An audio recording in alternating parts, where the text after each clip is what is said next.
So আমরা ticket কাটতে আমরা দাঁড়িয়ে রয়েছি। কেমন লাগছে গাইস আমাদের জানি না কিন্তু আমাদের হয়ে গেছে টিকিট কাটা কমপ্লিট। তাহলে সো গাইস চলো তাহলে ভিতরের দিকে তাহলে যাওয়া যাক। ভাবছি যে কতক্ষণে ভিতরের দিকে যাব, সুন্দর সুন্দর ভিডিও ফটো তুলবো, কতক্ষণে ভাবছি সেটাই আর তোমাদের সঙ্গে শেয়ার করব। তোমাদের সঙ্গে শেয়ার না করলে হয় বলো তো? তাহলে চলো আস্তে আস্তে সামনের দিকে তাহলে যাওয়া যাক। তাহলে চলো গাইস ভিতরের দিকে তাহলে যাওয়া যাক। আমরা কিন্তু মঙ্গল পাণ্ডের ভিতরের দিকে কিন্তু যাবো আর সুন্দর কিন্তু পার্ক আছে, খুবই সুন্দর ভিউটা। তোমরা কে গিয়ে মঙ্গল পাণ্ডেতে এসেছো আমাকে কিন্তু জানিও। তাহলে চলো যাওয়া যাক, এই জাস্ট আমরা ঢুকবো।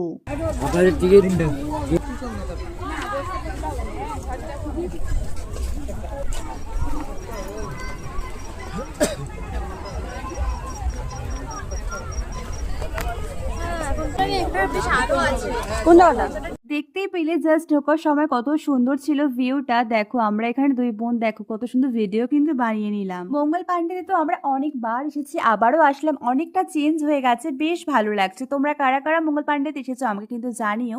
কাপলসরা তো আসে আর বাচ্চাদেরও কিন্তু পার্ক করা আছে সাইডে। পার্কে তো কত সুন্দর দোলনা আরো কত কি রয়েছে। দেখো গাইস এখানে বেশ ভালো লাগছে ফটো তুলতে। ওয়াও কি সুন্দর লাগছে জাস্ট ভিউটা না, রোদুর গঙ্গার পার, ফটোগুলো না জাস্ট ওয়াও ওয়াও লাভলি আসবে। সো এখানে কিন্তু আমি আর দিদি কিন্তু ভিডিও অনেক অনেক ফটো কিন্তু তুলেছি, অনেক সুন্দর আসছিল ভিডিও। সো এখানে কিন্তু আমরা অনেক অনেক ফটো ভিডিও করলাম আর খুব ভালো লাগছিল করতে।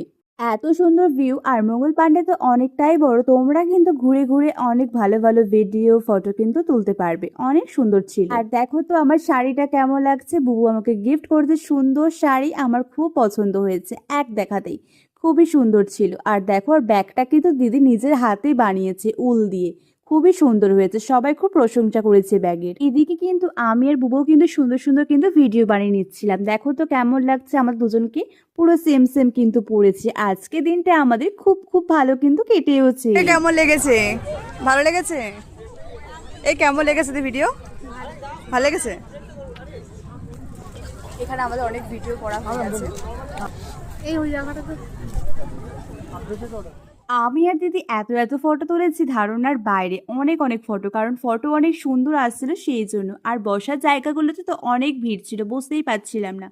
তারপরে ফাঁকা হলো, তারপরে কিন্তু আমরা বসে নিলাম আর সুন্দর সুন্দর ফটো আর ভিডিও কিন্তু করলাম। একটু পরে কিন্তু আবার সন্ধেও হয়ে যাবে আর সন্ধেবেলার ভিউটাও কিন্তু খুবই সুন্দর, সেটাও তোমাদেরকে শেয়ার করব। দেখো গঙ্গাটা কত সুন্দর লাগছিল, তাই না? কত সুন্দর নৌকো ছিল। আর দেখো প্রায় সন্ধে কিন্তু হয়ে যাচ্ছিল, এই জিনিসটা একদম মিস করতে চাইনি, তাই একটু ভিডিও করে নিলাম। সো গাইস এখন দেখো প্রায় অন্ধকার হয়ে গেছে আর আমরা এখন এখানেই রয়েছি।